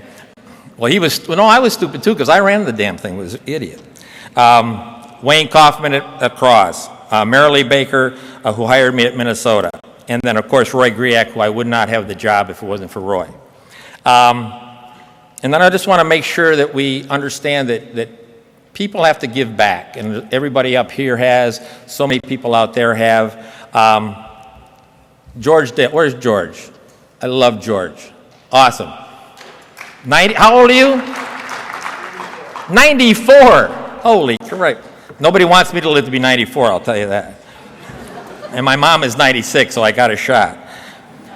Gary Schwartz, and I told him one day, he used to coach, when he coached at Kansas, I said, he ran this organization when we were running on a shoestring, and Sam has done such a phenomenal job with what has gone on, but he stood on the shoulders of Gary Schwartz, and I told Schwartzy one day, I said, "This organization cost you your job at Kansas." Because you can imagine being a head track coach and then trying to do all of this. And but he was one of the pioneers. Joe Vigil, of course, the coach. Dean Hayes, Stan Huntsman, Mel Rosen, who's still pissed at me because I didn't take the job at Auburn. He called me one day late. And then, of course, Coach Bibbs. And then last but not least is Roy Griak. And Roy Griak, oh my God. Okay, Roy Griak had an office in the Bierman building. Well, he still got it, even though he's dead. Nobody's moved any of his stuff, okay? Because he's supposed to be there. I told him, I said, "Roy, if you don't stop doing some of this stuff, you're not going to live to be 100.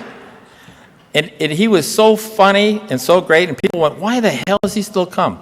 He would walk down the hall every day with a check for $25, $50, $5, $6, $8,000. He's got $3 million in his scholarship fund. One day we were at the Drake Relays, and I see him sitting up there with some guy who's like my age, like, you know. I said, I said, "Roy, who is that?" "And there was a guy coached back in 1968. I said, "Well, who is he?" He said, "Well, he's the vice president of I don't know what company." I said, "What do you want?" "Yeah, he wanted to give me some money." "Oh, how much money do you want to give you?" "I don't know, $750,000, $800,000, I can't remember." I said, "What?" I said, "Could you bring him back here? Because I could use him for our program, too." But he was unbelievable. But the greatest story about giving back from Roy, unbelievable. Okay, so Ray Maloney, who's a good buddy of mine, decides that he wants a signed baton for Roy Griek's signature. So I go to his office. Where's Roy? Not here. He's working out. He's always working out. I go down to the weight room. No Roy. I think he's down in the men's locker room. He used to locker and shower with the men on the team, okay? So I have the baton in my hand. I bring it into and I coming through the door, I hear, now God dang it, Matt, you got to make sure your knee is up. And I'm going, what the hell? I walk in. Here's Roy sitting on a bench, completely nude. Matt Fisher is standing like this, trying not to look down. And Roy's going, God dang it, man. I said, oh my God. I said, okay, well, this is going to be a great story. Sign the damn baton. So Roy signs the baton completely nude. I turn around and walk out, and then I hear him, now, God dang it, man. I'm going, you cannot unsee that.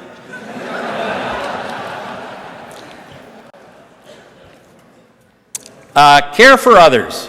One of the neatest things that happened, and it happened to me at the Big Ten meet outdoor this year. I went to the Big Ten meet. And, everybody thinks Billy's a curmudgeon, like, he never talks to anybody. I said, well, because he doesn't like you. And so Billy and I we were sitting on the bench, and I go, we're talking about his wood shop and what kind of tools I should buy, and just nothing about track. And we had a really nice conversation, and he stands up, and he starts walking away, and he turns around, and he says, can I hug you? I went, yeah, great. And so he comes back and he hugs me. It was the neatest damn thing in the world that Billy Maxwell would hug me. I love Billy Maxwell. He's a great guy. Patrick Shane came up to me yesterday, coach at BYU, and he says, how you doing? I said, I'm emotional. I said, I'm about 3 seconds from crying all the time because of all the flood of emotions. And he takes me like this. And he goes, let me tell you, and he's looking right in my face, Gary, let me tell you, and he said the nicest things about my career and our friendship that a Mormon has ever said to me.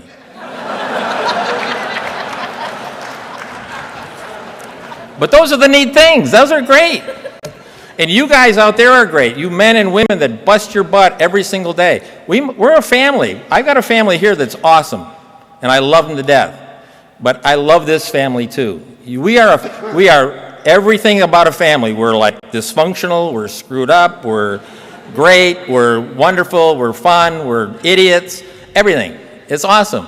But we're family, we're blood, because nobody knows about track and coaching track and being a wife or a spouse of track than us.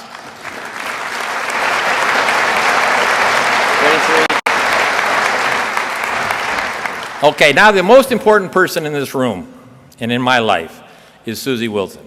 Okay, now Susie Wilson and I have been married for 39 and a half, about 30, well, whatever. We have been together, I wrote it down here, 1,373 days in those 40 years.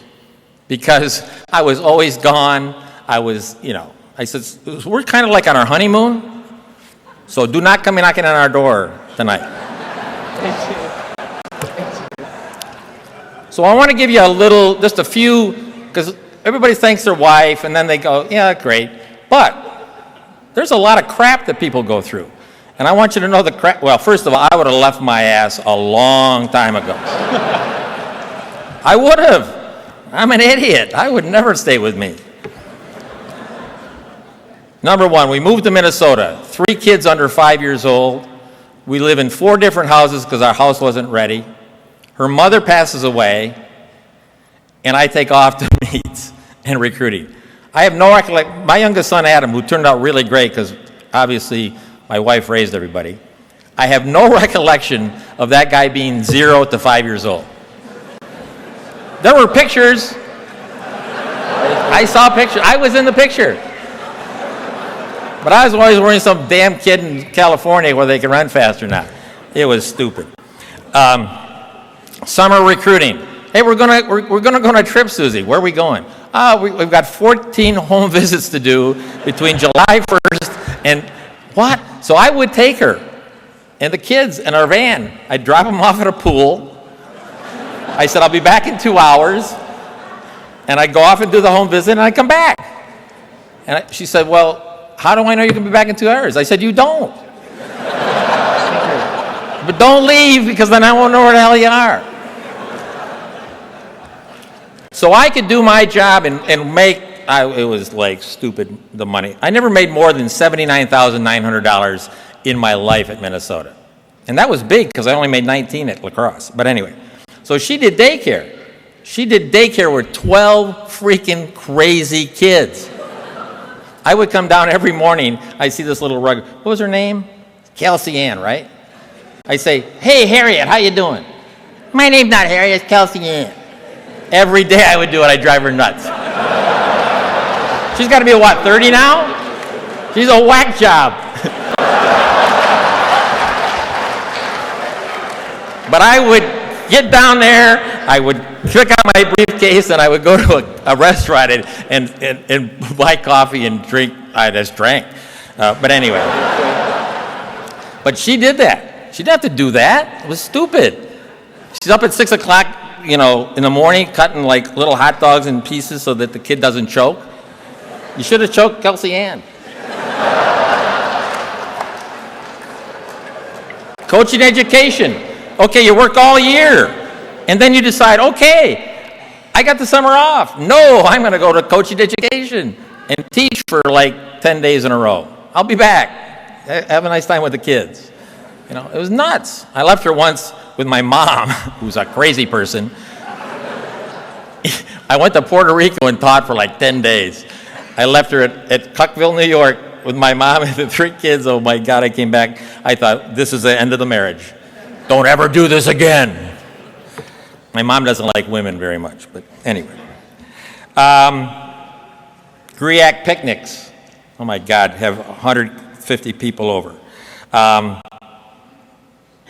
I'm going to go to Europe to recruit. I'll be back in 30 days. What? Never bitched. Well, she might have bitched to somebody, but she didn't bitch to me. We used to have clinics, high school clinics, and we'd invite people to come in. And then the guys would come to dinner. Peanut Harms has been there, Matt Sensuitz, Harry Groves. She got combat pay after some of those guys were there.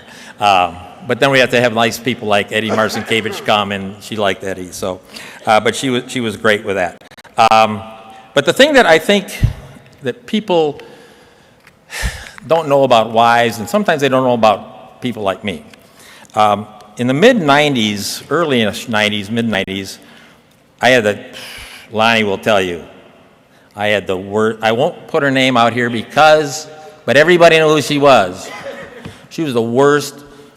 She was Adolf Hitler's bitchy daughter.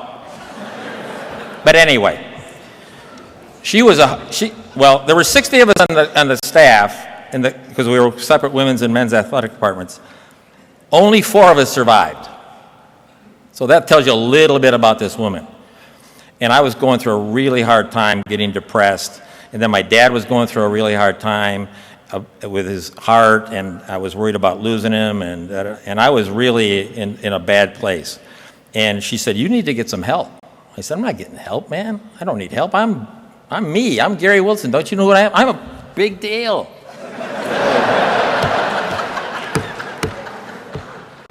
And she said, no, I think you need to go and get some help. I said, well, I'm not going by myself. So I made her go to a therapist with me. And the therapist goes, what the hell is she doing here? I said, well, she's my wife. She says, I don't give a crap. Get her out of here. You stay. You are the problem. She is not the problem. I said, well, I know that. But she's behind me 1,000%. She says, have her go away. And she didn't force me, but got me to say, you know what, it's okay to ask for help. And I will tell you, sitting out here in this crowd, there's probably 20, 50, 100 people that think they're so damn strong and so damn tough that they don't have to ask for help. You've got kids in your team the same way. We can save a lot of people in this world if we just say, how you doing? And if they go, I'm fine. No, you're not fine. I can see it in your eyes you're not fine. Susie could see it. She supported my butt for years and years and years when she didn't have to. like I said, I would have left me a long time ago. Don't leave me now, Susie. Okay. Yeah, you can clap for Susie.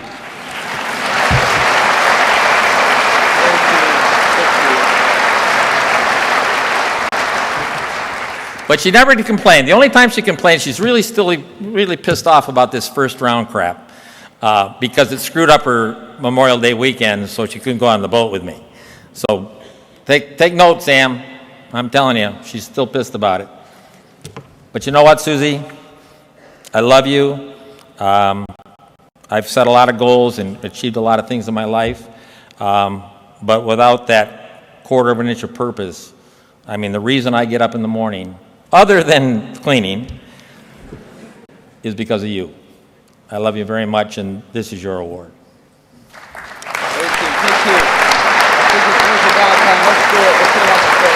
Thank you.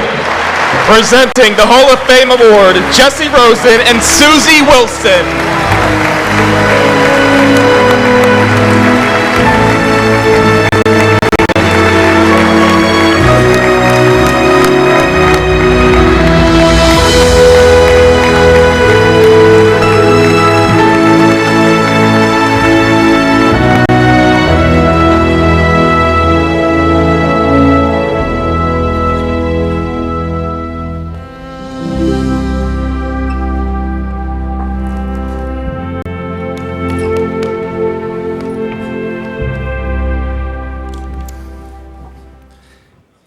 Boy, what a wonderful night. I've been to 11 of these halls of fame, and I've never heard so much about nudity, sleeping with football coaches, driving down the wrong way, and yet hear so much about passion and heart and commitment to a profession of helping young people rise to levels they never could alone. Very proud of these class. If I could have the 2015 class please stand. Let's give them one more rousing, please stand.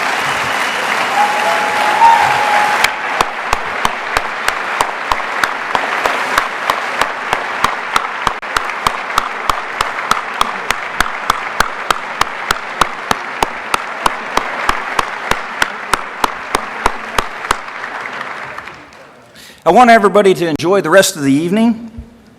I'm going to say to a lot of coaches, and I know they probably won't listen, but don't drink too much. We have meetings tomorrow. We have the opening session and the seminars and things that you need to be at. The last thing is, as you leave, please exit out the back doors. The side doors are not to be, so out the back. This is a wonderful convention. And what we do here is the epitome of what we celebrated tonight. I hope you enjoy the rest of the convention as much as the start of it has been. Thank you for being here tonight. Good night.